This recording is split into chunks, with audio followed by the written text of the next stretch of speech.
Hello, everyone. Welcome to Developing Palates. I'm Aaron Loomis, coming to you from the Ventura Cigar Company studio. With me today is John McTavish. How you doing, John? Doing well for those who are checking out the video recap. As you can see, it's starting to get really dark really soon because she's winter time pretty much. So today we are talking about the Oscar Valladares Superfly Super Corona. Super Corona. I don't know. It's a kind of Corona-ish, 5.25 by 46. Cigar comes out of the Oscar Valladares factory in Honduras, blended by Oscar Valladares. I'm not sure how many times I can say Oscar Valladares. At least you're saying Uh, his name right. that's right. I think so. Hopefully, he can correct me if I'm wrong, but. Wrapper is Mexican San Andres.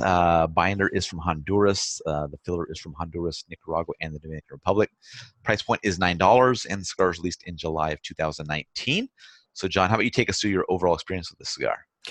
So uh, it's weird because I smoked this cigar not for review in Vegas. I smoked this cigar not for review in Denver. And then I smoked this cigar for review. And obviously, the reviews I wasn't smoking with a notepad and stuff, I found that those experiences were better. So I'm a little confused. I mean, I didn't have a poor experience, but the cigar experience was a little bit more average, whereas the cigars I reviewed without actually reviewing, I would say were more on the good side. So it could just be a one-off. I'm not sure. I was expecting more of that experience going into this. I mean, the first third certainly lived up to that. There was just an enormous amount of complexity. You can certainly read my review because there's like 2 pages of notes. The cigar is not for the faint-hearted. It is very full-bodied. Strength, I would say, kind of hovers around that medium full. The flavor profile is definitely in the full category. There's some kind of interesting smoky barbecue flavors throughout, which you don't typically get a lot on San Andreas blended cigars. Lots of pepper, lots of spices, kind of checks a lot of the different marks. Burn performance was excellent. Draw was really good. Like I said, it's just the flavor performance was a little bit less than what I had previously experienced. What was your overall performance experience like? Yeah, for me, the cigar started out with wood, sharp black pepper, and cocoa powder. As it progressed, the pepper smoothed out, a little bit of mustiness and earth joined in, and kind of held its place for most of the cigar.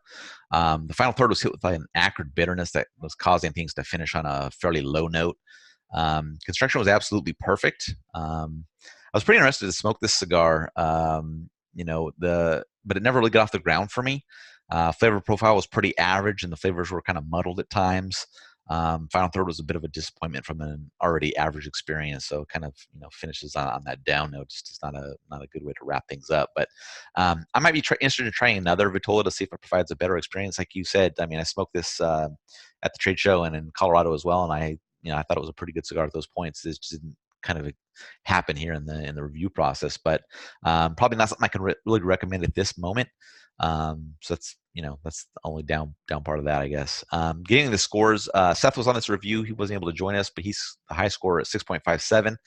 John, you were next to 5.95, and I give it a 5.05. So how did that 5.95 match up for you? Yeah, it sounds like Seth had the experience that I kind of more had with the other 2 cigars that I smoked, because I would have absolutely expected the cigar to be in the mid to high sixes. So that being said, the score matches my experience. I would absolutely smoke this cigar again because, like I said, 2 out of 3 were very different. And I think if you're a fan of Oscar Valladares cigars and or like the more full-bodied cigar, this is probably one you want to pick up. He's a very traditional guy when it comes to blending. So I like that it's a quote unquote super Corona. So often what we're reviewing is Toros or Robusto extras. So yeah, I think the cigar probably deserves more than what it got. Yeah, for me, the score matches up. I mean, it was an average flavor profile for the first 2 thirds, and then the final third was a big drop down. I mean, the acrid flavors just really kind of just were not enjoyable. But construction was perfect.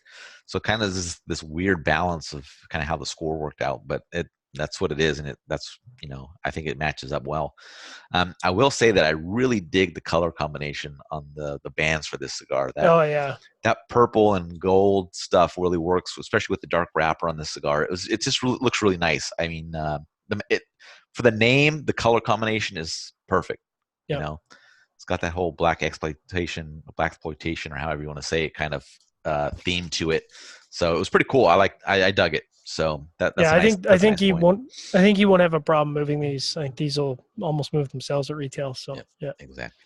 All right, if you're just catching this video on YouTube, be sure to subscribe to us, but also check out the full written review on the website, developingpalates.com. Follow us on all the social media channels, and you can catch all of our review recaps on podcasts. So iTunes, Google Play, and Podbean. Thank you for tuning in. We will catch you on the next one.